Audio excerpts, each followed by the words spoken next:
यानंतर एक मोठी बातमी, तेरेखोल नदीपात्रामध्ये 7 वर्षीय मुलगा बुडालेला आहे। हा मुलगा इथं बेपत्ता झालेला आहे। कुटुंबासह आंघोळीसाठी हा मुलगा नदीपात्रात उतरला होता। सावंतवाडी तालुक्यातील शेरले इथं ही घटना घडलेली आहे। आपण पाहतोय सिंधुदुर्गमध्ये तेरेखोल नदीमध्ये या नदीपात्रामध्ये एक 7 वर्षीय मुलगा बुडालेला आहे। आपल्या कुटुंबियांसोबत तो इथं आंघोळीसाठी गेला होता।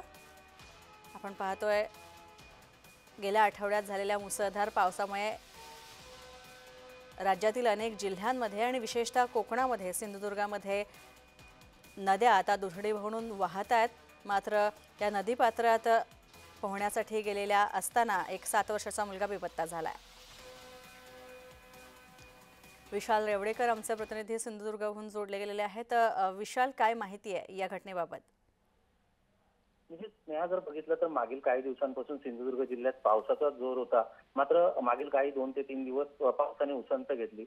मात्र जर पाहिलं तर वातावरणात काहीसा बदल झाल्यामुळे जो उष्णता आहे ती वाढली आणि यामध्ये हा जो गंभीर प्रकार म्हणजे अगदी दुःखद प्रकार म्हणावा लागेल, कारण अद्यापही हा जो मुलगा आहे अद्याप सापडलेला नाहीये। तेरेखोल नदीपात्रात आपल्या कुटुंबासह आंघोळीसाठी हा मुलगा गेलेला होता आणि आपल्या कुटुंबासमवेतच त्या पाण्यामध्ये अगदी तो या पाण्याचा आनंद घेत होता। कुठेतरी उष्णता होती आणि या दरम्यानच हा जो धक्कादायक प्रकार जो आहे तो घडलेला पाहायला मिळत आहे। आणि अद्यापही शोध जे आहे तो शोध जो त्या युवकाचा आहे, तो बालकाचा आहे, तो सुरू आहे, असं एकंदरीत चित्र पाहायला मिळत आहे।